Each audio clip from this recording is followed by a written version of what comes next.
Ayahku meninggal dunia. Pelindung rahasia terakhirku telah tiada. Malam itu juga, ibu mertuaku langsung mengusirku saat makan malam. Disaksikan suamiku yang hanya tersenyum sambil menggenggam erat tangan selingkuhannya. Aku pergi tanpa meneteskan air mata. Besoknya, aku pergi ke bank untuk membuka topengku dan mengambil kembali segalanya.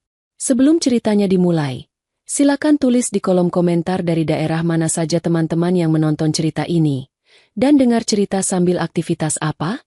Nyapu, ngepel, tiduran, atau rebahan? Yuk, kita simak ceritanya.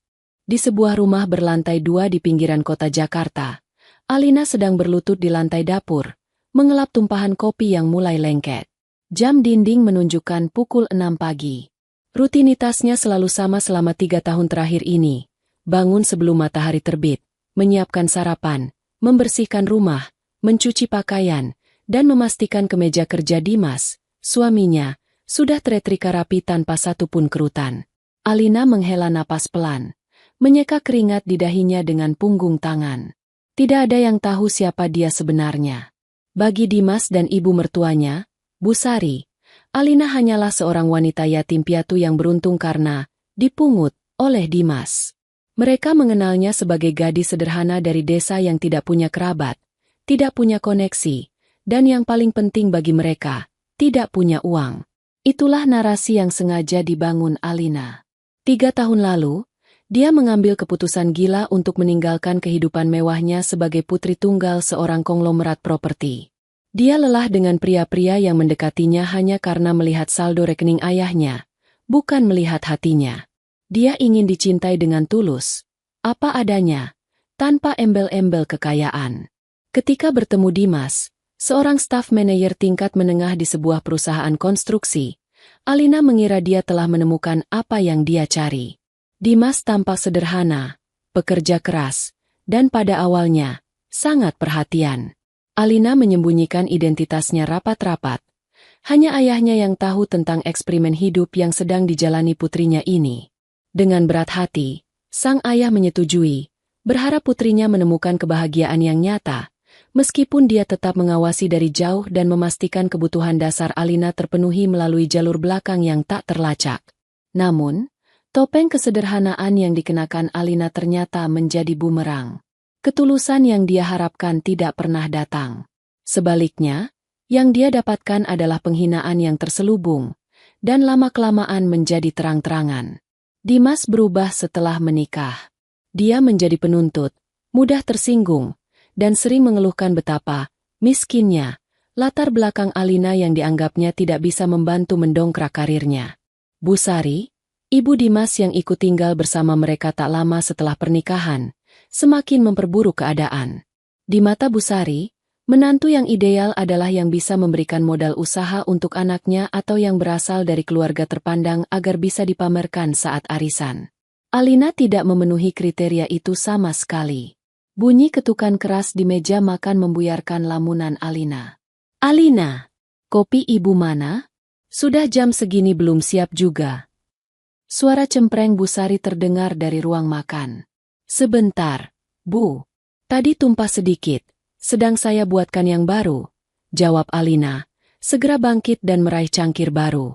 Dia membawa nampan berisi kopi untuk Bu Sari dan teh untuk Dimas ke ruang makan. Dimas sudah duduk rapi dengan kemeja kerjanya, matanya terpaku pada layar ponsel, bahkan tidak menoleh saat Alina meletakkan cangkir di dekatnya. "Kamu ini kerjanya lambat sekali," gerutu Bu Sari sambil menyeruput kopinya. "Lihat itu jam berapa. Dimas bisa terlambat gara-gara kamu." Alina hanya menunduk. "Maaf, Bu." Dia sudah terbiasa dengan komentar-komentar seperti itu. Dia menerima peran sebagai istri yang patuh dan menantu yang tahu diri. Dalam hatinya, dia masih berharap suatu hari Dimas akan kembali menjadi pria yang dulu dia kenal. Pria yang mau makan bakso di pinggir jalan bersamanya dan tertawa lepas. Namun, harapan itu semakin tipis setiap harinya. Dan hari ini, harapan itu akan hancur sepenuhnya. Siang harinya, saat Alina sedang menjemur pakaian di halaman belakang, ponsel tuanya berdering. Itu adalah panggilan dari nomor yang sangat dia kenal. Nomor pribadi asisten ayahnya, Pak Wijaya. Firasat buruk langsung menyergapnya. Ayahnya sudah lama sakit-sakitan, tapi selalu meyakinkan Alina bahwa dia baik-baik saja. "Halo, Pak Wijaya?" Sapa Alina dengan suara bergetar. Hening sejenak di ujung telepon sebelum suara berat Pak Wijaya terdengar, syarat dengan kesedihan yang tertahan. "Nona Alina, saya membawa kabar duka. Bapak baru saja menghembuskan napas terakhirnya di rumah sakit 10 menit yang lalu. Serangan jantung mendadak." Dunia Alina seakan berhenti berputar. Jemari yang memegang jepit jemuran menjadi kaku. Pakaian basah yang sedang dipegangnya jatuh ke tanah berumput. Dia tidak menjerit, tidak menangis histeris. Rasa sakitnya terlalu dalam untuk diekspresikan dengan suara. Ayahnya, satu-satunya orang di dunia ini yang mencintainya tanpa syarat, satu-satunya pelindung yang mengetahui rahasianya, telah pergi. Dia benar-benar sendirian sekarang di dunia yang kejam ini. "Nona? Nona Alina, Anda baik-baik saja?" Suara Pak Wijaya terdengar panik di seberang sana. Alina menarik napas dalam-dalam, mencoba menstabilkan suaranya yang tercekat. Saya akan segera ke sana, Pak. Tolong urus semuanya sampai saya tiba." Dia menutup telepon dan berdiri mematung di bawah terik matahari. Air mata mulai mengalir perlahan, bukan karena histeria, tapi karena rasa kehilangan yang mendalam dan sunyi. Dia membutuhkan suaminya saat ini. Dia membutuhkan bahu untuk bersandar. Dengan langkah gontai, dia masuk ke dalam rumah. Dia harus memberitahu Dimas. Meskipun hubungan mereka dingin, ini adalah kematian mertuanya. Alina mencoba menelepon Dimas, tapi panggilannya ditolak 3 kali. Akhirnya, dia mengirim pesan singkat. "Mas, ayah meninggal. Aku harus pergi sekarang." Tidak ada balasan. Sore harinya, Alina kembali dari rumah sakit setelah mengurus jenazah ayahnya untuk sementara. Dia pulang untuk mengambil beberapa barang sebelum kembali untuk persiapan pemakaman esok hari. Matanya sembab dan merah. Dia berharap, setidaknya, ada sedikit simpati di rumah ini.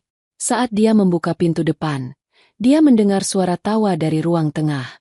Suara Dimas, Bu Sari, dan suara wanita lain. Alina melangkah masuk dan pemandangan di ruang tengah membuatnya membeku. Dimas sedang duduk di sofa, merangkul seorang wanita cantik berambut pirang dengan pakaian desainer yang mencolok. Itu Bella, seorang wanita karir yang sukses, yang sering disebut Dimas sebagai rekan bisnis potensial. Tapi cara mereka duduk sangat jauh dari sekadar rekan bisnis. Bu Sari duduk di kursi lain, tersenyum lebar menatap mereka berdua, seolah-olah itu adalah pemandangan keluarga bahagia yang seharusnya. Mereka bertiga menoleh saat menyadari kehadiran Alina. Tawa mereka berhenti, digantikan oleh suasana canggung yang kental, namun tidak ada rasa bersalah di wajah mereka. "Oh, kamu sudah pulang," kata Dimas datar, melepaskan rangkulannya pada Bella tapi tidak beranjak dari duduknya. "Aku baca pesanmu. Turut berduka." Ucapan itu terasa kosong, seperti formalitas belaka. "Ya ampun, Alina." Bu Sari menimpali dengan nada yang dibuat-buat sedih, tapi matanya tidak bisa menyembunyikan kilatan aneh. "Kasihan sekali kamu. Jadi sekarang kamu benar-benar sebatang kara ya? Tidak punya siapa-siapa lagi di dunia ini?" Alina menatap ibu mertuanya, mencoba mencari ketulusan di sana, tapi nihil. Pertanyaan itu bukan bentuk simpati. Itu adalah sebuah konfirmasi. Bagi Bu Sari dan Dimas, kematian ayah Alina, yang mereka anggap sebagai petani miskin di desa, berarti hilangnya satu-satunya beban emosional yang mungkin dimiliki Alina di luar rumah ini. Itu berarti Alina sekarang benar-benar tidak berdaya, tidak punya tempat untuk lari, dan tidak punya siapa-siapa untuk mengadu. Bella, si pelakor kaya raya, menatap Alina dari ujung rambut sampai ujung kaki dengan tatapan menilai yang merendahkan. Dia menyesap anggur dari gelas kristal, gelas yang biasanya hanya dipakai untuk tamu istimewa. "Sayang sekali ya," kata Bella dengan suara manja yang dibuat-buat, sambil menyandarkan kepalanya kembali ke bahu Dimas. "Dimas cerita banyak soal kamu. Pasti berat ya hidup sendirian." Kata-kata itu adalah penghinaan terselubung. Bella semakin terang-terangan menunjukkan posisinya di rumah itu. Dia tidak lagi merasa perlu untuk bersembunyi atau berpura-pura sebagai teman. Dengan kematian ayah Alina, mereka semua seolah merasa bahwa benteng terakhir pertahanan Alina telah runtuh. Mereka mengira Alina sekarang akan semakin bergantung pada mereka. Semakin mudah diinjak-injak karena ketakutan akan dibuang. Alina memandang mereka bertiga bergantian. Rasa sakit karena kehilangan ayahnya perlahan mulai bercampur dengan rasa jijik yang mendalam. Dia melihat topeng mereka yang sesungguhnya. Selama ini dia berpikir dialah yang memakai topeng. Tapi ternyata mereka jauh lebih hebat dalam bersandiwara. Tanpa berkata apa-apa, Alina berbalik dan berjalan menuju kamarnya untuk mengambil tas. Dia tidak punya energi untuk berdebat sekarang. Dia harus fokus pada pemakaman ayahnya. Tapi di dalam hatinya, sesuatu telah berubah. Kesedihan yang mendalam mulai mengeras menjadi sesuatu yang dingin dan tajam. Dia menyadari bahwa eksperimen hidupnya telah gagal total. Tidak ada cinta tulus di sini. Yang ada hanya parasit yang mengira inangnya telah mati. Seminggu telah berlalu sejak pemakaman ayah Alina. Seminggu itu pula Alina menghabiskan waktunya dalam keheningan, mengurus segala administrasi dan berduka sendirian. Dimas hanya datang sebentar saat pemakaman. Itu pun karena takut digunjingkan tetangga jika tidak muncul, lalu segera pergi dengan alasan pekerjaan mendesak. Malam ini, suasana di rumah terasa berbeda. Ada ketegangan yang menggantung di udara, lebih berat dari biasanya.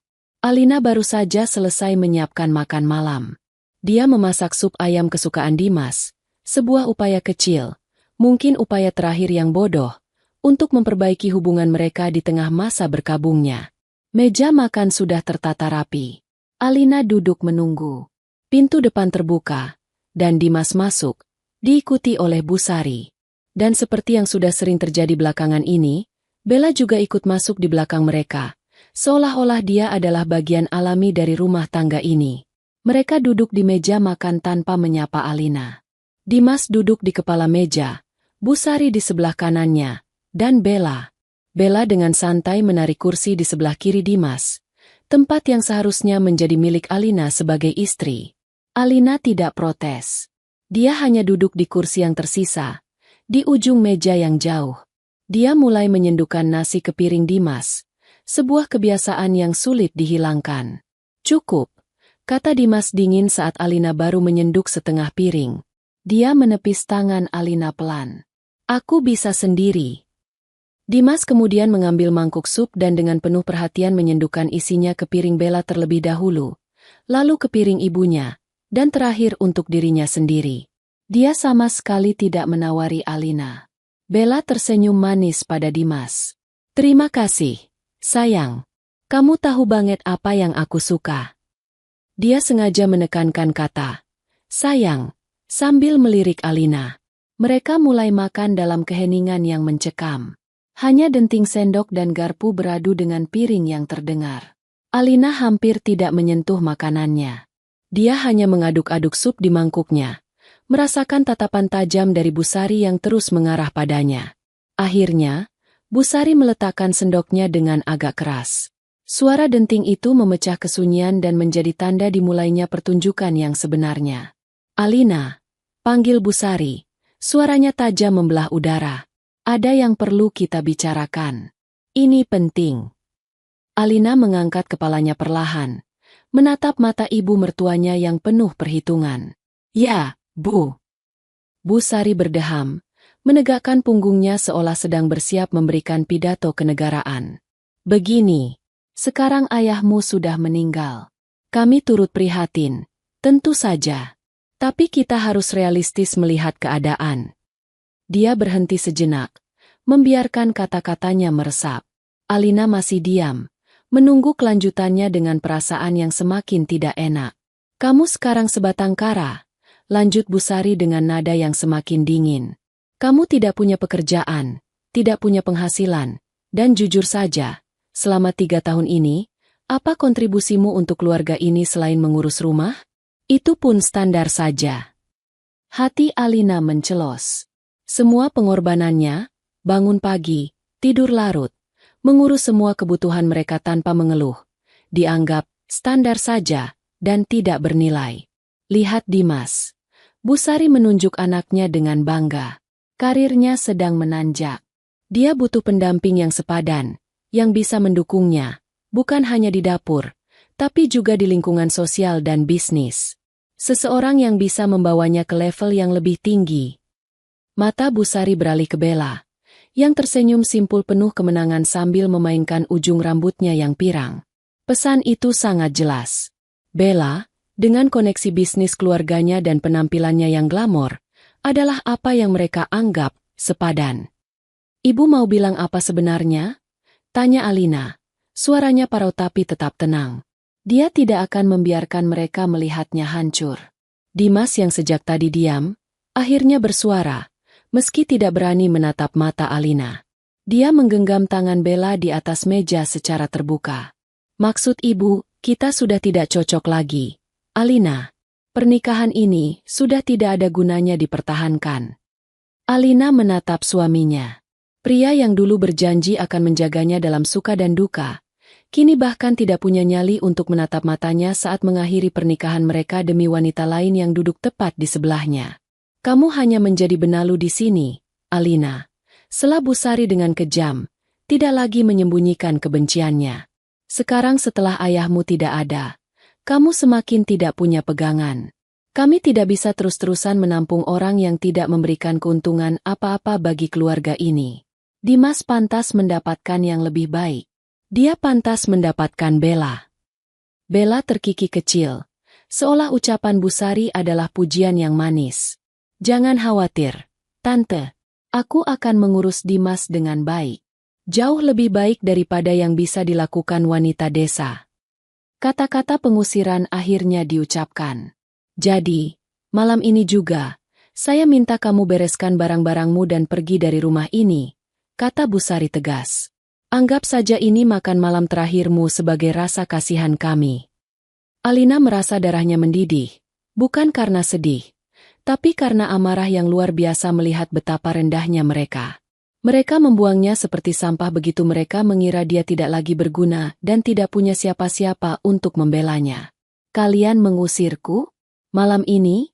Tanya Alina, memastikan dia tidak salah dengar. Ya, malam ini, jawab Dimas cepat, seolah ingin segera mengakhiri ketidaknyamanan ini.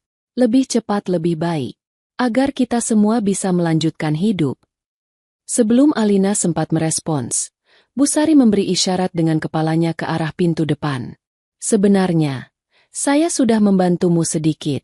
Tadi sore saat kamu sedang mandi, saya sudah menyuruh pembantu tetangga yang kebetulan lewat untuk memasukkan barang-barangmu ke dalam koper. Itu ada di depan pintu. Mata Alina terbelalak. Mereka bahkan tidak memberinya kesempatan untuk mengemas barangnya sendiri dengan layak. Mereka telah melanggar privasinya dan memperlakukannya seperti hama yang harus segera disingkirkan. Alina berdiri perlahan dari kursinya. Kursi itu berdecit di lantai keramik. Suara yang memekakan telinga di ruangan yang tiba-tiba hening kembali. Dia menatap mereka satu persatu. Tatapannya yang biasanya lembut dan patuh kini berubah menjadi dingin, menusuk, dan penuh perhitungan. Ada sesuatu dalam tatapan itu yang membuat Dimas sedikit bergidik. Meskipun dia segera menepis perasaan itu. Baik, kata Alina. Hanya satu kata itu.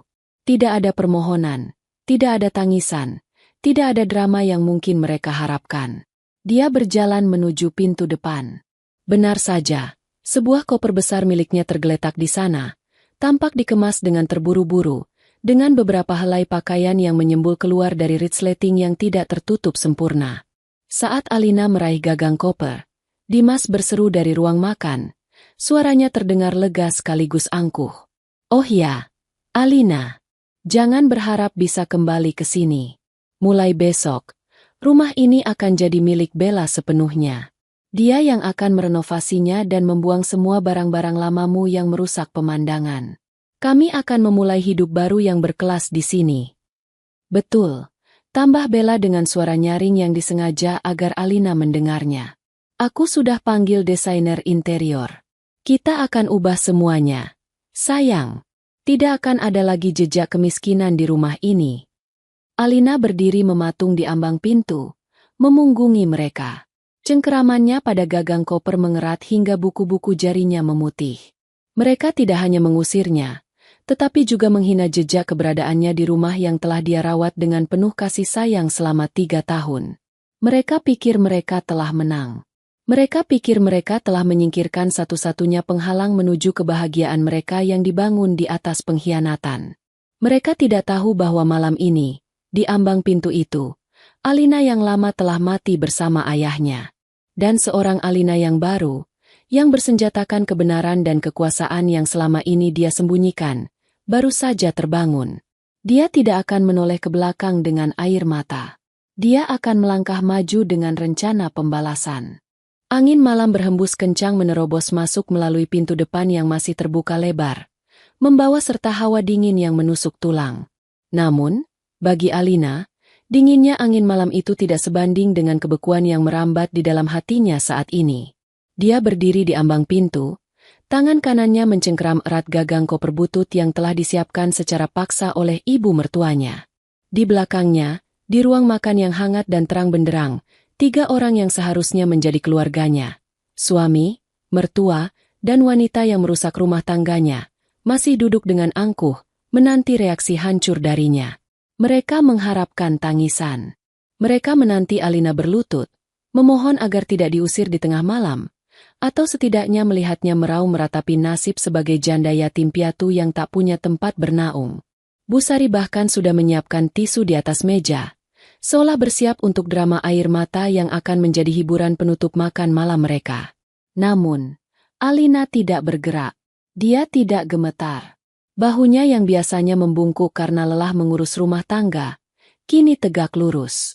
Perlahan, dia memutar tubuhnya, berbalik menghadap mereka bertiga untuk terakhir kalinya.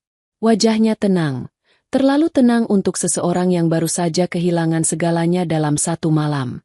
Tidak ada air mata di sudut matanya, tidak ada kemerahan di hidungnya. Tatapannya yang selama ini tunduk dan patuh, kini berubah menjadi sorot mata yang tajam, gelap, dan menghanyutkan, seperti lautan tenang sebelum badai besar menghantam. Dia menatap mereka satu persatu, mengunci pandangan pada setiap wajah yang telah mengkhianatinya. Dimas yang semula tersenyum mengejek, tiba-tiba merasa tidak nyaman. Senyumnya luntur perlahan. Dia beringsut di kursinya, mencoba menghindari tatapan Alina yang terasa menembus hingga ke ulu hati. Ada aura asing yang memancar dari istrinya itu. Sesuatu yang berwibawa dan menekan, yang belum pernah dia rasakan sebelumnya. "Kenapa kamu masih berdiri di situ?" sentak Bu Sari, mencoba memecahkan ketegangan aneh yang tiba-tiba muncul. "Cepat pergi. Jangan kotori pemandangan rumah masa depan Bella dengan kehadiranmu." Alina tidak menjawab bentakan itu dengan teriakan. Dia hanya menarik napas dalam, membiarkan aroma parfum mahal Bella yang menyengat bercampur dengan bau sup ayam yang mulai dingin, mereka memori menjijikan ini ke dalam otaknya. "Aku akan pergi." Suara Alina terdengar rendah, namun jernih dan tegas, menggema di ruangan itu. "Tapi sebelum aku melangkah keluar dari garis pintu ini, aku ingin kalian mengingat momen ini baik-baik." Dia melangkah maju satu langkah, membuat Bu Sari refleks memundurkan punggungnya menempel ke sandaran kursi. "Ingatlah wajah kalian malam ini. Ingatlah tawa kalian, kesombongan kalian, dan rasa kemenangan semu yang kalian nikmati saat ini," lanjut Alina pelan. Matanya kini tertuju pada Dimas. "Terutama kamu, Dimas. Ingatlah bagaimana kamu membuang istri yang menemanimu dari nol demi kilauan emas palsu yang kamu pikir abadi." Bella tertawa renyah, tawa yang terdengar sumbang dan dipaksakan. "Aduh, Alina, kamu mau mengancam? Memangnya apa yang bisa dilakukan wanita miskin sepertimu? Mau menyantet kami? Kuno sekali." Alina mengalihkan pandangannya pada Bella, membuat tawa wanita itu terhenti seketika. "Kamu tidak perlu tahu apa yang akan aku lakukan.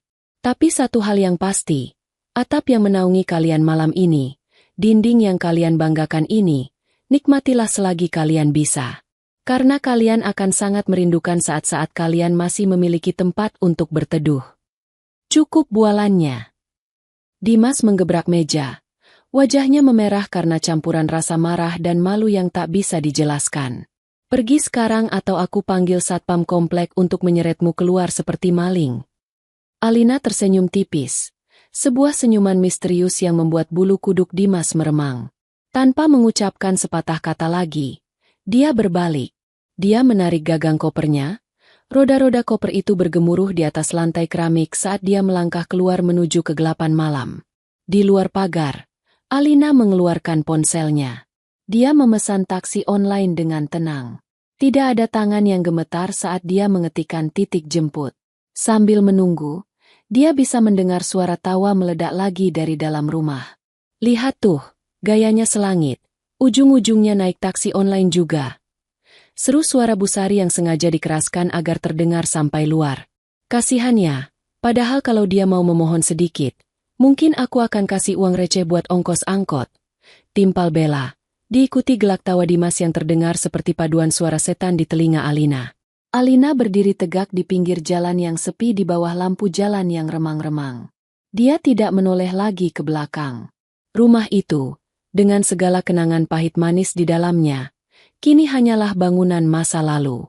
Dia tidak merasa sedih. Justru sebaliknya, sebuah beban berat yang selama 3 tahun ini menghimpit dadanya seolah terangkat. Topeng istri sederhana yang penurut itu sudah hancur berkeping-keping di lantai ruang makan tadi. Sebuah mobil hitam berhenti di depannya. Pengemudi taksi online menurunkan kaca jendela, menatap Alina dengan ragu melihat koper besar dan wajahnya yang datar. "Mbak Alina? Sesuai aplikasi?" tanya sopir itu sopan. "Ya, Pak. Tolong antarkan saya," jawab Alina sambil mengangkat kopernya masuk ke bagasi. Saat mobil mulai melaju meninggalkan komplek perumahan kelas menengah itu, Alina menyandarkan kepalanya ke jendela kaca mobil. Dia melihat pantulan wajahnya sendiri di kaca gelap. Wajah itu bukan lagi wajah Alina si upik abu. Itu adalah wajah Putri Tunggal Wijaya Kusuma, salah satu konglomerat terbesar di negeri ini. "Mbak tidak apa-apa?" tanya sopir itu hati-hati, melirik dari kaca spion tengah. Kelihatannya habis ada masalah berat. "Maaf kalau saya lancang." Alina menatap spion itu dan kali ini, senyumnya tulus. "Tidak apa-apa, Pak. Justru sebaliknya. Saya baru saja membuang sampah yang sangat bau dari hidup saya. Sekarang, saya merasa sangat lega."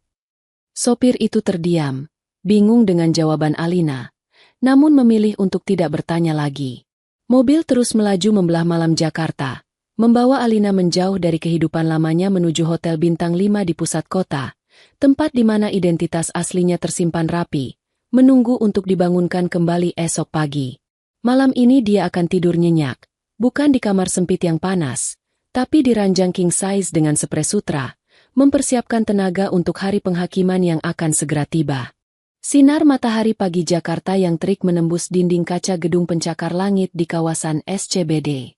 Di lantai dasar gedung yang merupakan kantor pusat salah satu bank swasta terbesar dan paling eksklusif di Indonesia, suasana sibuk sudah terasa sejak pukul 8 pagi.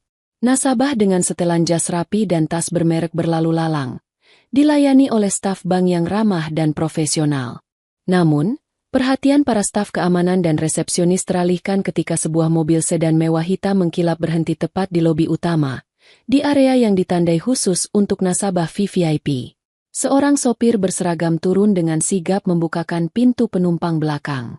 Kaki jenjang yang dibalut high heels hitam bermerek melangkah turun, diikuti oleh sosok wanita anggun yang mengenakan terusan blazer berwarna biru navy dengan potongan sempurna yang membalut tubuhnya.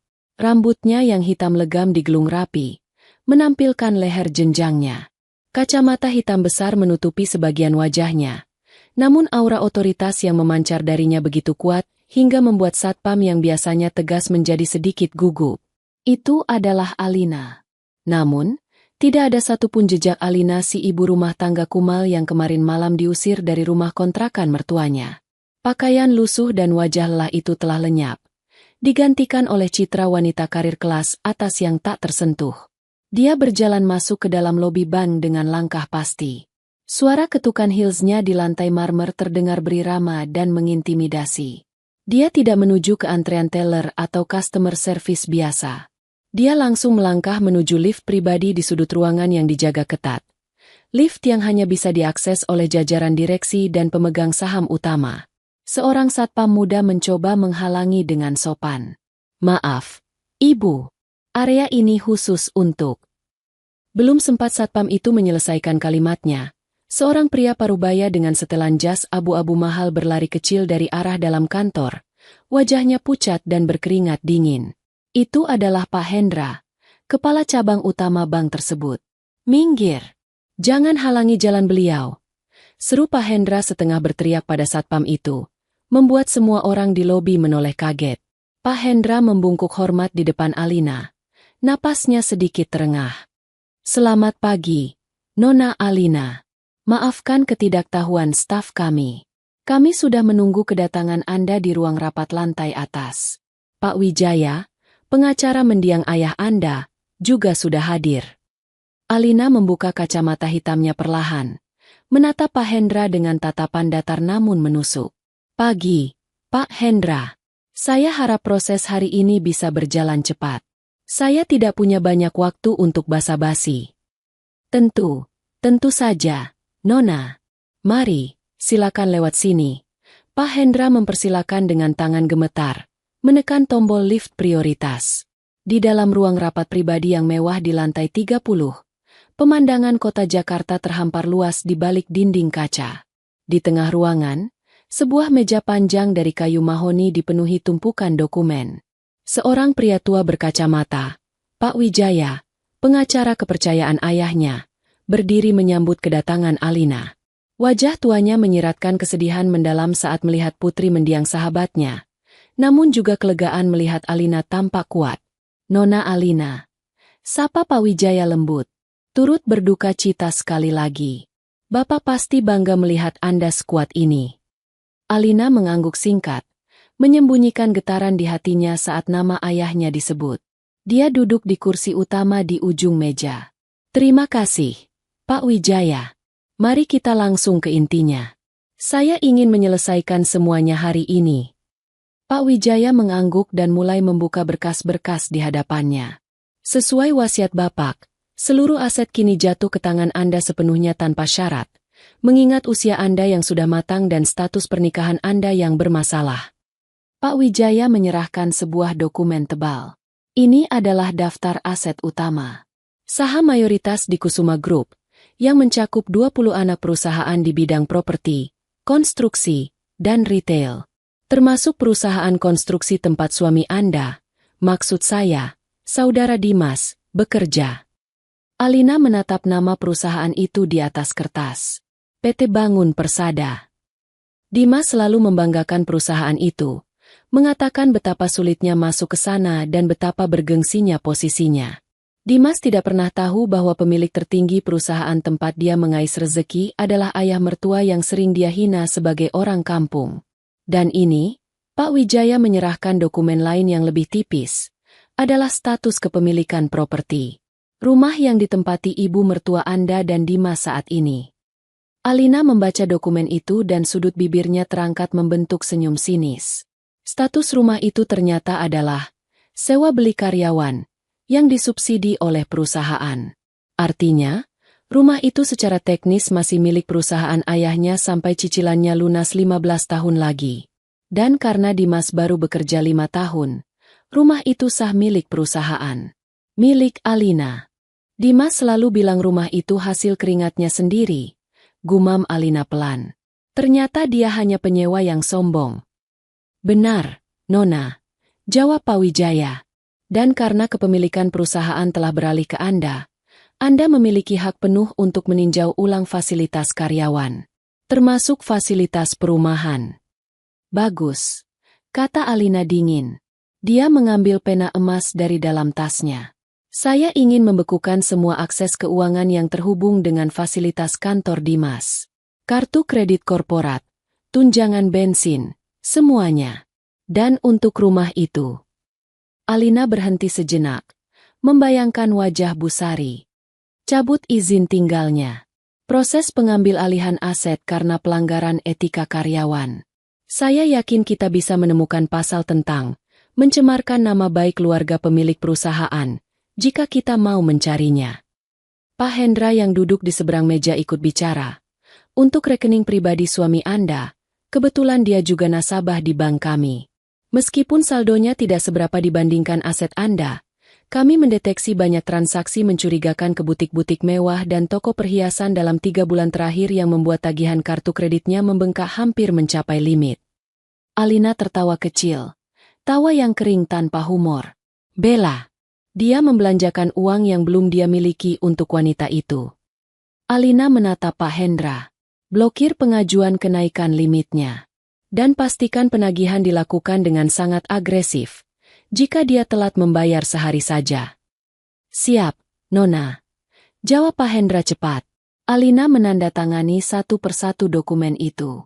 Setiap goresan tintanya adalah vonis mati bagi kehidupan nyaman Dimas dan keluarganya.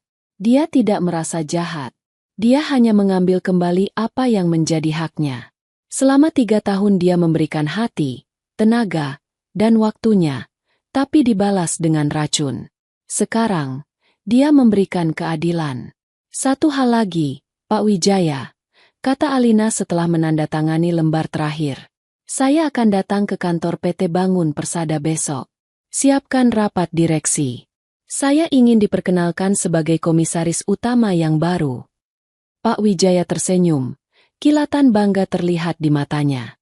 Dengan senang hati, Nona, direksi pasti akan terkejut. Mereka selama ini hanya tahu Bapak memiliki pewaris tunggal yang dirahasiakan identitasnya. Alina berdiri, merapikan blazernya. Dia berjalan menuju dinding kaca, menatap ke bawah ke arah jalanan Jakarta yang macet. Di suatu tempat di bawah sana, Dimas mungkin sedang tertawa-tawa di kantornya, merasa seolah dunia ada di genggamannya karena merasa telah menyingkirkan istri benalu. Dia tidak tahu bahwa langit di atas kepalanya sudah runtuh, dan badai yang dia undang sendiri sedang bergerak turun untuk menghancurkannya. Permainan selesai, Dimas. Bisik Alina pada pantulan dirinya di kaca. Sekarang giliran ratu yang melangkah. Matahari bersinar cerah di langit Jakarta, seolah mendukung suasana hati Dimas yang sedang berbunga-bunga. Baginya, hari ini adalah awal dari kehidupan barunya yang sesungguhnya. Tidak ada lagi Alina, istri yang menurutnya membosankan dan tidak membawa keberuntungan itu. Rumah sudah bersih dari barang-barang Alina, dan udara di rumah itu terasa lebih segar tanpa kehadirannya. Dimas merasa seperti terlahir kembali sebagai pria lajang yang sukses, mapan, dan memiliki kekasih yang sepadan dengannya. Siang itu, Dimas mengambil cuti setengah hari. Dia beralasan ada urusan keluarga mendesak. Padahal tujuannya adalah menemani Bella berbelanja di salah satu pusat perbelanjaan paling mewah di Jakarta. Ini adalah bentuk perayaan mereka. Bella sudah merengek sejak pagi meminta dibelikan tas keluaran terbaru dari butik desainer Prancis yang harganya setara dengan gaji Dimas selama 3 bulan. Namun, Dimas tidak peduli. Dia merasa di atas angin. Proyek besar di kantornya baru saja selesai, dan dia yakin bonus besar akan segera cair. Selain itu, dia masih memiliki kartu kredit dengan limit tinggi yang selama ini jarang dia gunakan karena Alina selalu melarangnya berutang. Sayang, lihat deh, ini cantik banget kan warnanya? Seru Bella dengan mata berbinar, menunjuk sebuah tas tangan berwarna merah marun yang dipajang di etalase kaca. Dimas tersenyum lebar, merangkul pinggang ramping Bella dengan bangga. Dia menikmati tatapan orang-orang yang melihat mereka. Pria sukses dengan wanita cantik. Ambil saja, Belle. Apapun yang kamu mau. Hari ini hari kebebasan kita. Mereka masuk ke butik itu. Pelayan toko yang berseragam rapi menyambut mereka dengan ramah, menilai penampilan Bella yang glamor sebagai tanda bahwa mereka adalah pelanggan potensial yang berkantong tebal. Bella dengan antusias mencoba beberapa tas, sepatu, dan aksesoris. Dimas hanya duduk di sofa beludru empuk sambil sesekali mengangguk setuju. Dia merasa seperti raja. Setelah hampir 1 jam memilih, tumpukan belanjaan Bella sudah menggunung di meja kasir. Total harganya membuat Dimas sedikit menelan ludah. Angka yang tertera di layar kasir cukup fantastis. Namun, gengsi mengalahkan logika. Dia tidak mungkin terlihat miskin di depan Bella, apalagi di depan pelayan toko yang cantik-cantik ini. Pakai kartu ini saja. kata Dimas dengan percaya diri, mengeluarkan kartu kredit platinum andalannya. Dia meletakkannya di nampan kecil dengan gaya yang dibuat sedemikian rupa agar terlihat elegan. Kasir wanita itu tersenyum sopan, mengambil kartu itu, dan memasukkannya ke mesin EDC.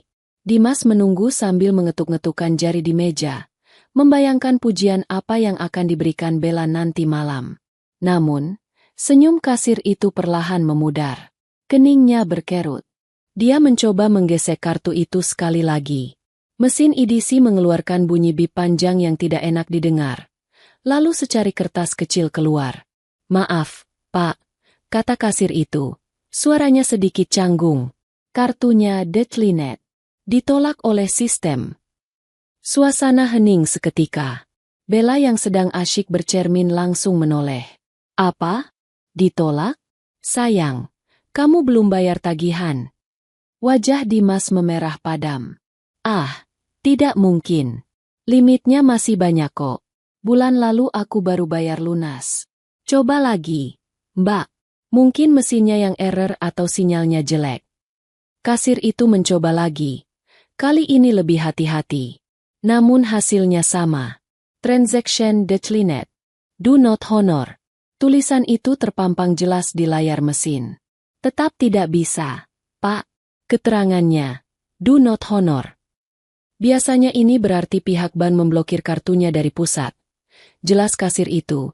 Kali ini dengan nada yang sedikit lebih tegas karena antrean di belakang Dimas mulai panjang. Beberapa pengunjung lain mulai berbisik-bisik dan menatap mereka dengan pandangan meremehkan. Keringat dingin mulai menetes di pelipis Dimas. Dia merogoh dompetnya dengan panik, mengeluarkan kartu kredit kedua dari bank yang berbeda. "Pakai yang ini. Yang ini pasti bisa." Kasir itu menerima kartu kedua dengan ragu. Dia memprosesnya. Detik-detik berlalu terasa seperti jam bagi Dimas. Dan lagi-lagi, bunyi bip penolakan itu terdengar. "Ini juga tidak bisa, Pak. Statusnya sama. Terblokir," kata kasir itu. Kini dia menatap Dimas bukan lagi dengan hormat, tapi dengan tatapan curiga, seolah Dimas adalah penipu yang mencoba menggunakan kartu curian. "Sayang, kok bisa begini sih? Malu-maluin banget," bisik Bella tajam, mencubit lengan Dimas. Wajah cantiknya kini terlihat kesal. Katanya mau beliin tas. Masa kartunya nggak ada isinya semua? "Tunggu, Bel. Aku nggak ngerti. Kemarin masih bisa dipakai isi bensin." Dimas tergagap. Wajahnya kini pucat pasi karena malu. Dia mencoba menelepon layanan pelanggan bank. Tapi hanya terdengar suara mesin penjawab yang menyuruhnya datang ke kantor cabang terdekat. "Pak, jadi bagaimana? Antreannya sudah panjang," tegur kasir itu, tidak lagi ramah. Dimas menatap Bella dengan putus asa. "Bel, kamu bawa kartu kamu nggak? Nanti aku ganti deh pas sampai rumah. Transfer mobile banking." Bella mendengus kasar, memutar matanya dengan dramatis. "Ya ampun, Dimas," katanya manajer proyek. "Masa belanja segini aja pinjam duit pacar? Ya sudah, mana yang harus dibayar?" Dengan kasar, Bella melempar kartu kreditnya ke meja kasir. Dimas merasa harga dirinya diinjak-injak di lantai butik mewah itu. Dia menunduk, tidak berani menatap mata para pelayan toko yang kini tersenyum sinis padanya. Pesta perayaan kebebasan itu berubah menjadi mimpi buruk yang memalukan. Sementara itu, di rumah, Bu Sari sedang menikmati waktu santainya. Dia duduk di teras depan, menyeruput teh manis sambil membolak-balik majalah desain interior yang ditinggalkan Bella kemarin malam. Dia sedang bermimpi merenovasi ruang tamu. Dia ingin mengganti sofa tua peninggalan pernikahan Dimas dengan sofa kulit impor, dan merobohkan sekat dapur agar terlihat lebih modern. "Nanti tembok ini dijebol saja, terus dicat warna krem," gumamnya sendiri sambil tersenyum-senyum. Dia merasa hidupnya sangat sempurna sekarang. Menantunya yang miskin sudah pergi, dan sebentar lagi rumah ini akan disulap menjadi istana kecil berkat uang Bella. Lamunannya buyar ketika sebuah motor berhenti di depan pagar. Seorang petugas berseragam oranye turun dan memanggil. "Permisi, paket pos." Bu Sari meletakkan cangkir tehnya dan berjalan santai ke pagar. Ada apa, Pak? Paket buat siapa? Buat Bella ya? Tanyanya antusias. Mengira Bella mengirimkan hadiah kejutan. Bukan, Bu. Ini surat tercatat. Harus diterima langsung oleh penghuni rumah. Atas nama Bapak Dimas atau Ibu Sari, kata petugas pos itu sambil menyodorkan amplop coklat besar dengan kop surat resmi yang terlihat sangat serius. Bu Sari mengerutkan kening. Saya ibunya Dimas. Sini saya terima. Dia menandatangani tanda terima digital. Lalu petugas pos itu segera pergi. Dengan penasaran, Bu Sari merobek amplop itu. Di dalamnya ada beberapa lembar kertas dengan kop surat sebuah firma hukum ternama, Wijaya O Partners Law Firm, bertindak atas nama pemilik aset PT Bangun Persada. Mata Bu Sari membelalak membaca judul surat itu yang dicetak dengan huruf tebal dan kapital. Somasi dan pemberitahuan pengosongan rumah. Tangannya mulai gemetar saat membaca isinya. Dengan ini diberitahukan bahwa fasilitas tempat tinggal yang beralamat di Jalan Merpati nomor 12, yang selama ini ditempati oleh saudara Dimas sebagai fasilitas karyawan, telah dicabut izinnya oleh pemilik aset perusahaan.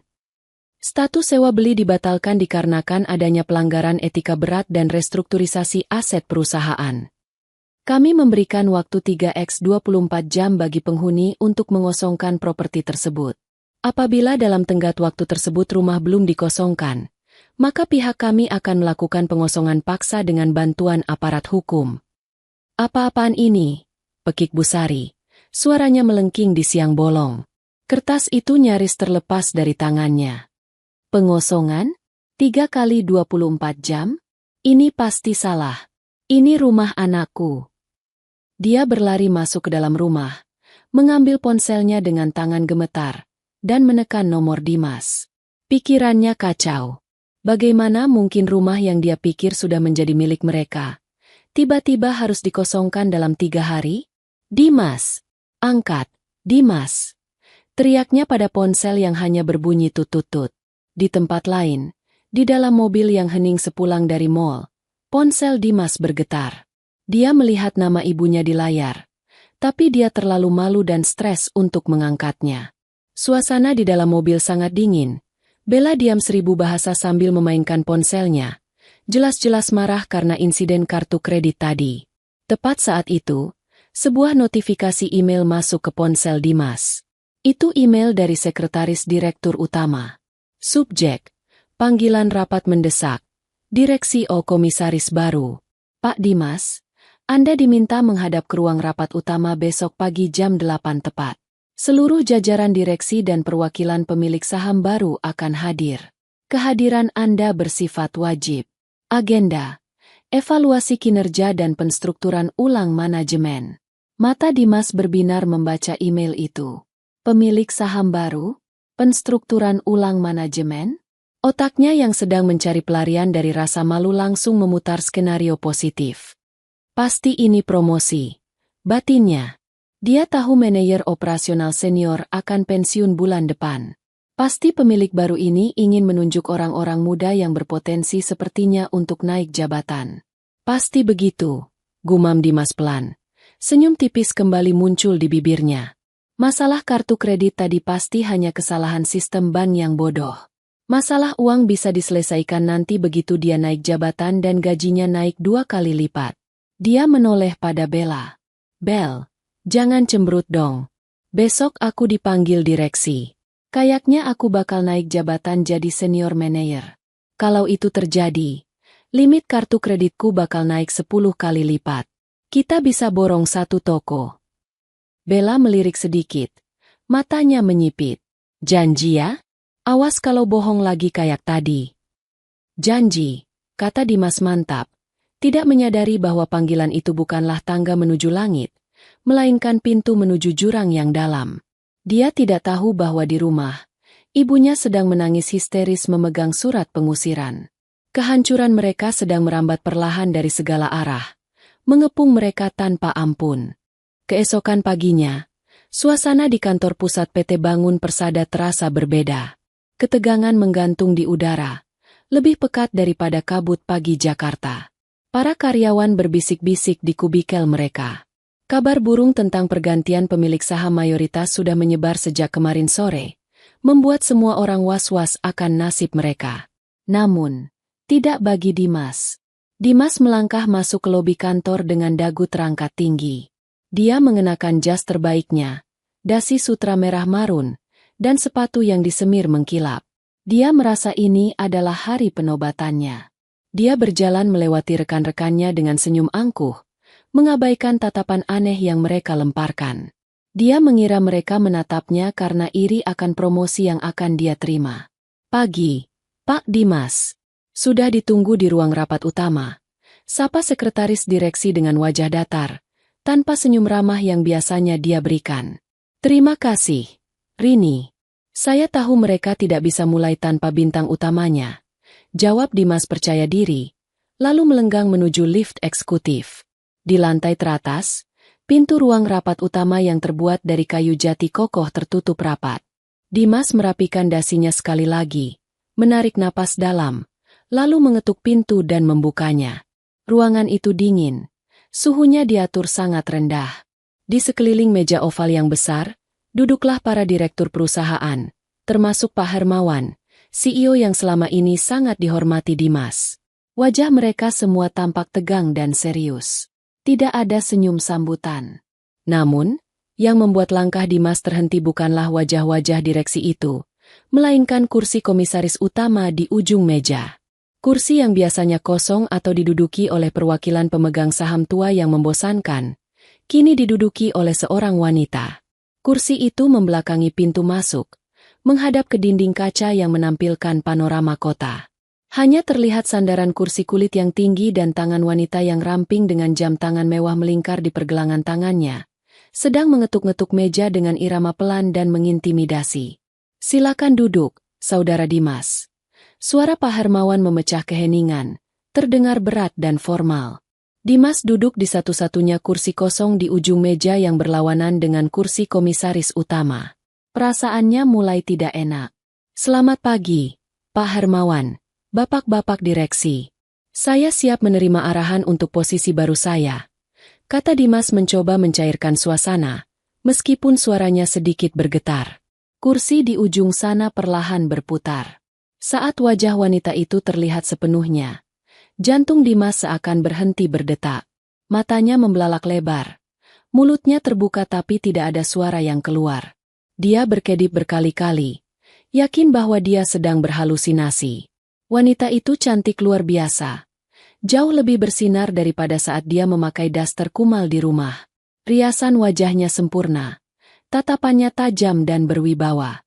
Tapi wajah itu adalah wajah yang dia usir 2 malam lalu. Alina? Desis Dimas. Suaranya tercekat di tenggorokan. Ngapain kamu di sini? Kamu melamar jadi office girl di sini. Otak Dimas tidak bisa memproses kenyataan. Dia secara refleks tertawa gugup. Tawa yang terdengar gila di ruangan yang hening itu. Pak Hermawan, maaf. Sepertinya ada kesalahan keamanan. Mantan istri saya ini entah bagaimana bisa masuk ke ruangan ini. Biar saya suruh dia keluar. Dimas hendak berdiri, tapi suara Pak Hermawan menggelegar. Duduk. Dimas terlonjak kaget dan kembali terhempas ke kursinya. Jaga bicara kamu, Dimas. Bentak Pak Hermawan dengan wajah merah padam. Wanita di hadapanmu ini adalah Ibu Alina Wijaya Kusuma. Putri tunggal dari mendiang Bapak Wijaya Kusuma, pendiri dan pemilik saham mayoritas grup perusahaan ini. Beliau adalah komisaris utama baru PT Bangun Persada. Beliau adalah bos dari bos saya. Beliau adalah pemilik gedung tempat kamu berdiri. Sekarang, dunia Dimas runtuh seketika. Ruangan itu terasa berputar. Putri tunggal pemilik perusahaan? Alina? Istri yang dia sebut miskin, yatim piatu, dan benalu? Alina menatap Dimas dengan tenang, tanpa emosi, seolah sedang melihat serangga kecil yang mengganggu. Dia tidak tersenyum. Dia membuka sebuah map tebal di hadapannya. Selamat pagi, Dimas. Sapa Alina. Suaranya halus namun menusuk tulang. Jauh berbeda dari suara lembut yang biasa dia gunakan saat menanyakan, Mas mau makan apa? Ini adalah suara kekuasaan. Saya dengar kamu berharap naik jabatan hari ini. Dimas gemetar. Keringat dingin membasahi punggungnya. Alina sayang ini pasti mimpi kan? Kamu bercanda kan? Ini prank kan? Saya tidak punya waktu untuk bercanda dengan karyawan level rendah. Potong Alina dingin. Dia melempar sebuah dokumen ke tengah meja, meluncur tepat ke hadapan Dimas. Buka. Perintah Alina. Dengan tangan gemetar hebat, Dimas membuka map itu.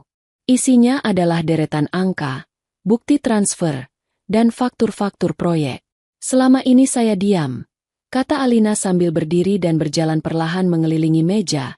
Langkah kakinya terdengar tegas.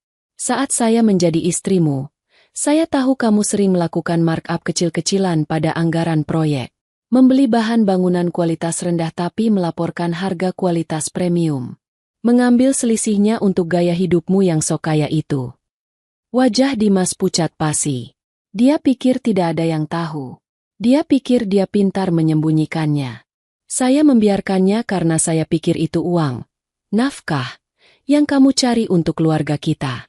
Tapi ternyata, uang curian itu kamu pakai untuk membelikan tas mewah wanita lain, makan malam di restoran mahal, dan merendahkan saya. Lanjut Alina, kini berdiri tepat di belakang kursi Dimas. Dia membungkuk sedikit, berbisik di telinga Dimas yang merah padam. Kamu mencuri uang dari perusahaan ayahku, untuk berselingkuh dari putrinya. Betapa beraninya kamu. Alina kembali ke kursinya dan duduk dengan anggun. Atas dasar penggelapan dana perusahaan yang terbukti secara sah, dan pelanggaran kode etik berat, hari ini juga, detik ini juga, saya selaku komisaris utama memutuskan hubungan kerja dengan saudara Dimas.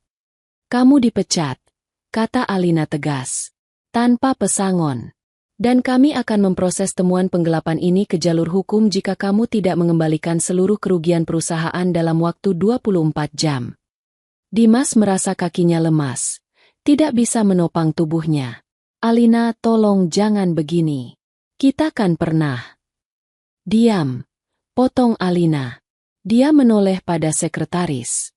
Panggil keamanan. Bawa dia keluar.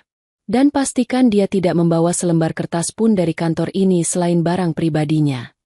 Dua orang satpam bertubuh kekar masuk dan langsung memegang lengan Dimas di kiri dan kanan. Dimas meronta lemah. Air mata mulai menggenang di matanya karena ketakutan yang luar biasa. Tunggu, satu hal lagi. Tambah Alina sebelum Dimas diseret keluar. Mengenai Bella. Saya sudah mengecek vendor catering dan penyedia seragam kantor ini. Ternyata itu milik keluarga Bella, bukan? Kontraknya baru saja saya putus pagi ini. Dan saya sudah menyebarkan memo ke seluruh anak perusahaan Kusuma Group untuk memblacklist semua bisnis yang berhubungan dengan keluarga Bella. Mata Dimas terbelalak ngeri. Bella akan membunuhnya.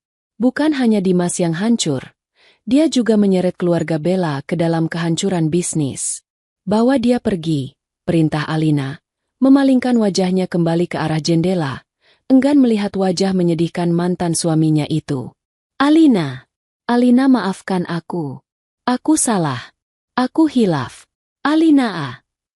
Teriak Dimas saat diseret keluar dari ruang rapat. Suaranya menggema di koridor, menjadi tontonan seluruh karyawan yang dulu dia pandang rendah. Pintu ruang rapat tertutup kembali, meredam teriakan putus asanya. Di dalam ruangan, hening kembali. Alina menarik napas panjang, lalu menatap para direksi yang kini menunduk takut, khawatir mereka akan menjadi target berikutnya. Baik, bapak-bapak, kata Alina dengan senyum profesional yang dingin. Mari kita lanjutkan rapatnya. Kita harus membersihkan perusahaan ini dari parasit-parasit lain, bukan? Matahari Jakarta terasa membakar kulit saat Dimas berdiri di trotoar depan gedung pencakar langit yang baru saja memuntahkannya keluar. Di tangannya hanya ada sebuah kotak kardus berisi beberapa bingkai foto, muk kopi yang retak, dan stapler, sisa-sisa kejayaan semu yang ia banggakan selama 5 tahun terakhir. Tidak ada pesangon, tidak ada surat rekomendasi, hanya rasa malu yang teramat sangat. Keamanan gedung bahkan mengawalnya sampai ke gerbang luar, memastikan ia tidak membuat keributan lebih lanjut. Ponsel di saku celananya bergetar tanpa henti. Itu panggilan dari penagih utang kartu kredit yang mulai agresif sejak rekeningnya dibekukan oleh bank kemarin sore, dan panggilan dari ibunya, Bu Sari. Namun, nama yang ia cari di layar ponselnya adalah Bella. Dimas membutuhkan sandaran. Dia yakin Bella akan mengerti. Bella kaya. Bella punya koneksi. Mungkin Bella bisa membantunya bicara pada ayahnya untuk mendapatkan pekerjaan baru. Dengan jari gemetar, Dimas menekan nomor Bella. "Halo, Bel? Sayang?" ucap Dimas dengan suara parau, berharap mendengar suara manja kekasihnya. "Jangan panggil aku sayang." Jeritan Bella di ujung telepon begitu keras hingga Dimas harus menjauhkan ponsel dari telinganya. Suara itu bukan suara manja yang biasa ia dengar, melainkan lengkingan kemarahan murni. "Bel? Kenapa? Kamu kenapa marah-marah?" tanya Dimas bingung. "Kamu masih tanya kenapa?" Bella terdengar histeris. "Kamu tahu apa yang baru saja terjadi? Papa baru saja meneleponku, memaki-maki aku habis-habisan. Kontrak catering usaha Mama diputus sepihak oleh Kusuma Group. Vendor seragam milik sepupuku juga di blacklist. Semua bisnis keluargaku yang berhubungan dengan grup perusahaan itu hancur dalam 1 jam. Dan dalam surat pemutusan kontrak itu tertulis alasannya karena konflik kepentingan dan pelanggaran etika yang melibatkan saudari Bella dan saudara Dimas." Jantung Dimas mencelos. Alina benar-benar melakukannya. Dia tidak hanya menghancurkan Dimas, tapi juga membumi hanguskan semua jaring pengaman di sekitarnya. "Bel, dengerin aku dulu. Aku baru saja dipecat." Alina ternyata. "Aku tahu Alina itu siapa sekarang," potong Bella kasar. "Berita sudah menyebar. Bodoh. Dia pemilik aslinya. Dan kamu? Kamu cuma karyawan rendahan yang sok kaya. Papa mengancam akan mencoretku dari daftar warisan kalau aku masih berhubungan denganmu. Kamu itu pembawa sial, Dimas. Pembawa sial." "Tapi Bel, kita saling mencintai." "Cinta?" Tawa Bella terdengar kejam dan dingin. "Dimas, buka matamu. Aku mau sama kamu karena aku pikir kamu punya masa depan cerah di perusahaan itu. Aku pikir kamu bisa jadi aset. Tapi ternyata kamu cuma penipu miskin yang bahkan rumah pun numpang. Jangan pernah hubungi aku lagi. Nomor ini sudah aku blokir. Dan kalau kamu berani menampakkan wajahmu di depan rumahku, aku panggil polisi." Tut, tut, tut. Sambungan terputus. Dimas menatap layar ponselnya dengan pandangan kosong. Langit seakan runtuh menimpanya untuk kedua kalinya hari ini. Bella, wanita yang demi dirinya ia rela mengusir istri yang setia, kini membuangnya seperti sampah busuk begitu tahu ia tidak lagi bernilai. Dimas menyeret kakinya melangkah menyusuri trotoar. Dia tidak punya mobil dinas lagi. Kunci mobil itu sudah disita oleh bagian umum sebelum ia keluar gedung. Dia harus pulang naik angkutan umum, kembali ke rumah yang tunggu. Rumah itu juga bukan miliknya lagi. Sesampainya di depan rumah, atau bekas rumahnya, pemandangan yang menyambutnya lebih mengerikan daripada mimpi buruk. Sebuah truk engkel parkir di depan pagar. Beberapa orang bertubuh kekar sedang mengangkut sofa, televisi, dan lemari es dari dalam rumah. Di teras, Bu Sari sedang duduk bersimpuh di lantai, menangis meraung-raung sambil memeluk blender tua. "Jangan ambil. Itu blender kesayangan saya. Itu saya beli pakai uang arisan," ratap Bu Sari saat seorang petugas mencoba mengambil barang itu. "Maaf, Bu. Perintah dari pusat. Semua barang yang dibeli menggunakan kartu kredit Bapak Dimas yang menunggak, dan semua aset yang merupakan inventaris perusahaan, harus disita," kata petugas itu tegas namun tetap berusaha sopan. Dimas berlari menghampiri ibunya. "Bu, apa-apaan ini?" Bu Sari menoleh. Wajahnya sembab dan berantakan. Begitu melihat Dimas, dia bukan memeluk anaknya, tapi memukul kaki Dimas dengan tangan terkepal. "Dimas, kamu kemana saja?" "Mereka mengusir ibu. Mereka mengambil semuanya. Katanya kita harus pergi sekarang juga." "Di mana Bella? Suruh dia bantu kita. Suruh dia bawa pengacara." Dimas menunduk, tidak sanggup menatap mata ibunya. "Bella, Bella sudah meninggalkan kita. Bu. Dia memutuskan aku. Tangisan Bu Sari terhenti seketika. Matanya membelalak tak percaya. Apa? Ditinggal? Tapi kita sudah mengusir Alina demi dia. Kita sudah membuang menantu yang rajin itu demi dia. Alina yang melakukan semua ini, Bu. Bisik Dimas lemah. Alina, dia pemilik perusahaan tempatku bekerja. Dia anak konglomerat. Bu. Selama ini dia menyamar. Bu Sari ternganga. Informasi itu terlalu besar untuk dicerna oleh otaknya yang materialistis. Alina? Gadis desa yang dia suruh ngepel dan masak setiap hari itu adalah miliarder? Jadi selama ini kita menghina orang yang punya segalanya. Suara Bu Sari bergetar. Penyesalan itu datang bukan karena rasa bersalah telah menyakiti hati Alina, melainkan penyesalan karena telah membuang tambang emas yang sudah ada di dalam rumah mereka. Bodoh. Kamu bodoh. Dimas, kenapa kamu tidak tahu? Kalau ibu tahu dia kaya, ibu akan perlakukan dia bak ratu. Sudahlah, Bu. Percuma menyesal sekarang, kata Dimas putus asa. Sore itu, mereka berdua keluar dari komplek perumahan mewah itu dengan berjalan kaki. Mereka hanya membawa 2 koper berisi pakaian seadanya. Tetangga-tetangga yang dulu sering dipameri Bu Sari kini menonton dari balik pagar dengan tatapan mencemooh dan berbisik-bisik. Lihat tuh, Bu Sari, katanya orang kaya. Kok diusir? Karma itu instannya. Kasihan si Alina dulu. Untung sekarang sudah bebas. Bisikan-bisikan itu menusuk telinga Bu Sari lebih tajam dari sembilu. Dia menundukkan kepala, menyeret koper dengan sisa tenaganya. Mereka berakhir di sebuah kamar kontrakan sempit di gang kumuh pinggiran kota. Ukurannya hanya 3x4 meter, dengan kamar mandi dalam yang pesing dan kasur busa tipis di lantai. Uang di dompet Dimas hanya tersisa beberapa ratus ribu. Sisa uang tunai yang dia tarik sebelum semua aksesnya diblokir. Malam itu, di dalam kamar yang pengap dan panas, Dimas dan Bu Sari duduk bersandar di dinding yang catnya mengelupas. Suara musik dangdut dari tetangga sebelah terdengar bising.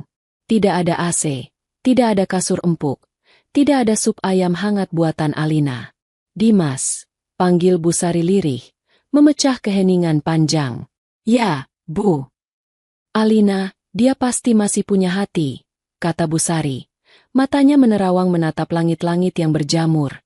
Selama 3 tahun dia sabar mengurus kita. Dia tidak pernah membantah ibu sekalipun. Wanita seperti itu, pasti hatinya lembut. Dimas menoleh, menatap ibunya dengan skeptis. Ibu lupa tatapannya malam itu? Dia membenci kita, Bu. Tidak. Bu Sari menggeleng keras, mencoba meyakinkan dirinya sendiri. Itu cuma emosi sesaat. Dia pasti masih cinta sama kamu. Buktinya dia tidak memenjarakan kamu, kan? Dia cuma memecatmu. Itu tanda dia masih peduli. Bu Sari mencengkeram lengan Dimas. Besok kita harus temui dia. Kita minta maaf. Kita sujud di kakinya kalau perlu. Kita bilang kita hilaf. Kita bilang kita sudah sadar. Kalau kamu bisa meluluhkan hatinya lagi, kita bisa kembali hidup enak. Dimas, bayangkan menjadi suami dari pemilik Kusuma Group. Kamu tidak perlu kerja seumur hidup. Dimas terdiam. Logikanya mengatakan itu mustahil. Tapi rasa lapar, panas, dan keputusasaan membuatnya mulai berhalusinasi.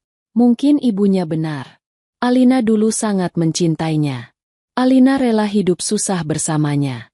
Mungkin, hanya mungkin, ada sisa cinta yang bisa dia manfaatkan. Tapi kita tidak tahu dia tinggal di mana sekarang, kata Dimas ragu. Rumah lama. Seru Bu Sari. Kamu ingat dia bilang rumah itu akan direnovasi? Pasti dia kembali ke sana. Itu rumah kenangan kalian. Pasti dia di sana. Harapan semu itu menjadi satu-satunya pegangan mereka malam itu. Di tengah kehancuran, keserakahan mereka masih saja hidup, berharap bisa memanipulasi kebaikan hati orang yang telah mereka hancurkan. Mereka tidak sadar bahwa Alina yang mereka kenal sudah mati.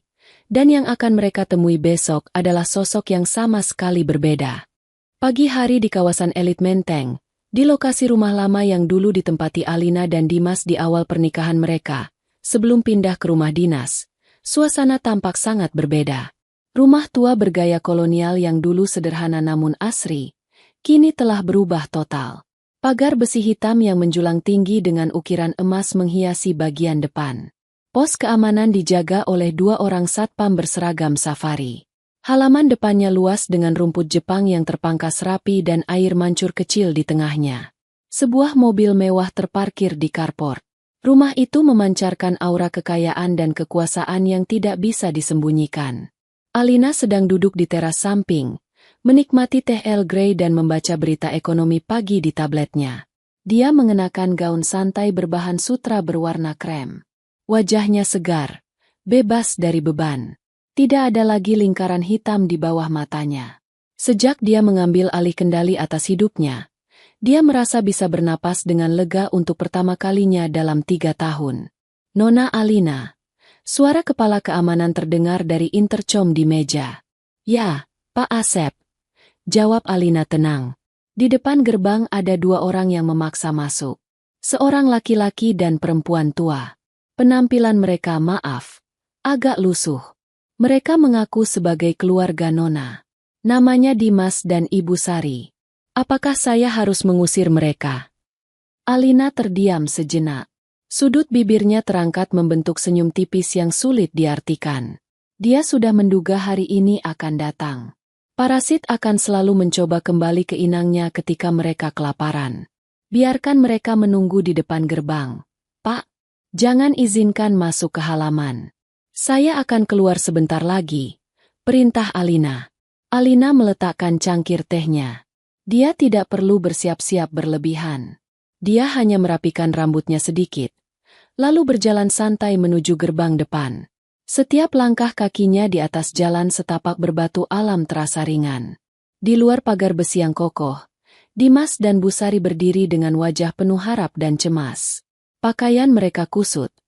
Wajah mereka berminyak karena keringat dan debu jalanan. Mereka terlihat menyedihkan, kontras sekali dengan kemegahan rumah di hadapan mereka. Ketika mereka melihat sosok Alina berjalan mendekat, mata Bu Sari langsung berbinar. Alina, menantuku, seru Bu Sari. Tangannya mencoba meraih sela-sela pagar besi. Oh, nak, ibu rindu sekali padamu. Dimas menatap Alina dengan pandangan memelas yang sudah dilatihnya semalaman. Alina sayang, kamu terlihat cantik sekali. Alina berhenti tepat 2 meter dari pagar. Dia tidak memerintahkan satpam untuk membukakan pintu. Dia berdiri di sana, di balik jeruji besi yang memisahkan dunianya yang sekarang dengan masa lalunya yang kelam. Dia memandang mereka berdua dengan tatapan datar, tanpa kebencian yang meledak-ledak. Namun juga tanpa kehangatan sedikitpun. Hanya tatapan dingin seperti melihat orang asing. Ada perlu apa kalian datang ke sini? Tanya Alina datar. Alina, sayang. Dimas memulai dramanya. Suaranya dibuat bergetar. Aku tahu aku salah. Aku bodoh. Aku hilaf. Bella, dia wanita jahat yang mempengaruhiku. Aku sadar sekarang. Hanya kamu yang tulus mencintaiku. Aku mau kita mulai lagi dari awal. Aku rela jadi suamimu yang patuh. Maafkan aku, Alina. Iya, nak. Timpal Bu Sari cepat. Air mata buaya mulai menetes. Ibu juga minta maaf kalau selama ini cerewet.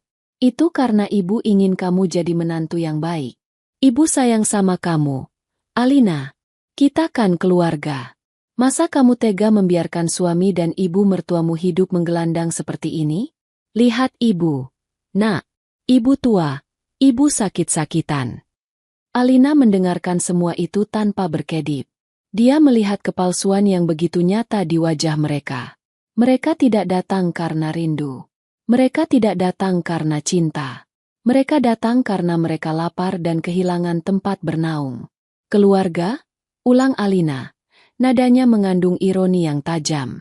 Kalian menyebut kata keluarga? Di mana kata itu saat ayahku meninggal dan kalian malah tertawa di ruang tamu bersama pelakor? Di mana kata itu saat kalian melempar koperku keluar rumah di malam hari? Di mana kata itu saat ibu menghinaku sebagai benalu, Bu Sari tercekat. Itu cuma salah paham. Nak, ibu sedang stres waktu itu. Tidak ada salah paham, Bu. Potong Alina tegas. Kalian menunjukkan warna asli kalian saat kalian pikir aku tidak punya apa-apa. Dan sekarang, saat kalian tahu aku punya segalanya, kalian datang mengemis dengan topeng, keluarga. Kalian tidak merindukanku. Kalian merindukan uangku. Kalian merindukan kenyamanan yang bisa aku berikan. Alina menatap Dimas tepat di matanya. Dimas, kamu bilang Bella yang mempengaruhimu? Kamu adalah pria dewasa. Kamu yang memilih untuk berselingkuh. Kamu yang memilih untuk korupsi. Jangan menyalahkan orang lain atas busuknya karaktermu sendiri. Dimas jatuh berlutut di aspal panas. Alina, tolong beri aku satu kesempatan lagi. Aku janji akan berubah. Aku tidak punya siapa-siapa lagi. Alina menghela napas panjang. Dia merogoh saku gaunnya dan mengeluarkan sebuah amplop putih tebal. Aku tidak akan kembali padamu. Dimas, tidak akan pernah. Pernikahan kita sudah berakhir sejak malam kalian mengusirku. Pengacara saya akan mengirimkan surat cerai resmi minggu depan, kata Alina. Dia mengulurkan amplop itu melalui sela pagar. Dimas menerimanya dengan tangan gemetar. Matanya berbinar berharap isinya adalah cek bernilai miliaran atau kunci rumah mewah. Ini adalah keadilan terakhir dariku, kata Alina. Di dalam situ ada uang pesangon. Bukan pesangon dari perusahaan, tapi sedekah pribadi dari aku. Jumlahnya cukup untuk biaya hidup kalian selama 1 minggu, dan 2 tiket bus ekonomi untuk pulang ke kampung halaman Ibu Sari. Wajah Bu Sari dan Dimas berubah pias. Tiket bus? Kampung halaman? Pulanglah ke desa, lanjut Alina dingin. Bertanilah di sana. Hiduplah dari keringat kalian sendiri. Belajarlah menghargai uang dan menghargai orang lain dari nol. Jakarta bukan tempat untuk orang-orang serakah dan malas seperti kalian. Cuma ini? Teriak Bu Sari tidak percaya. Membuka amplop dan melihat tumpukan uang pecahan kecil yang tidak seberapa. Kamu kaya raya. Hartamu triliunan. Kamu cuma kasih kami remah-remah begini. Dasar pelit. Dasar anak durhaka. Topeng Bu Sari terlepas seketika. Watak aslinya kembali keluar saat harapannya tidak terpenuhi. Alina tersenyum. Kali ini senyum kemenangan yang tulus. Nah, itu dia wajah asli yang aku kenal. Terima kasih sudah menunjukkannya lagi, Bu. Itu membuatku semakin yakin bahwa keputusanku sudah tepat. Alina membalikan badannya, tidak mempedulikan teriakan sumpah serapah Bu Sari dan tangisan putus asa Dimas. Pak Asep, kata Alina pada kepala keamanan tanpa menoleh ke belakang. Pastikan mereka pergi dari area ini. Kalau mereka masih berteriak-teriak dalam 5 menit, panggil polisi atas tuduhan mengganggu ketertiban umum. Siap, Nona. Jawab satpam itu tegas. Lalu melangkah maju dengan pentungan di tangan, membuat nyali Dimas menciut. Alina berjalan kembali masuk ke dalam rumah mewahnya. Matahari bersinar terang menyinari langkahnya. Dia merasa sangat ringan. Masa lalunya yang kelam telah tertutup rapat di balik gerbang besi itu. Di luar pagar, Dimas menarik tangan ibunya yang masih berteriak-teriak, mengajaknya pergi sebelum satpam benar-benar memanggil polisi. Mereka berjalan gontai menjauh, menggenggam amplop berisi uang terakhir yang akan mereka terima. Bayangan kesuksesan, kekayaan, dan kemewahan yang sempat ada di depan mata kini sirna selamanya karena kesombongan mereka sendiri. Mereka akan hidup dalam penyesalan abadi, selalu dihantui oleh bayangan, seandainya dulu aku tulus. Sementara itu, di dalam rumah, Alina duduk kembali di kursinya. Dia mengambil tabletnya, membuka email baru, dan mulai merencanakan proyek amal untuk membantu wanita-wanita korban kekerasan rumah tangga. Dia bukan lagi Alina si istri teraniaya. Dia adalah Alina Wijaya Kusuma, wanita mandiri, berkuasa, dan bahagia. Hidup barunya baru saja dimulai. Tamat.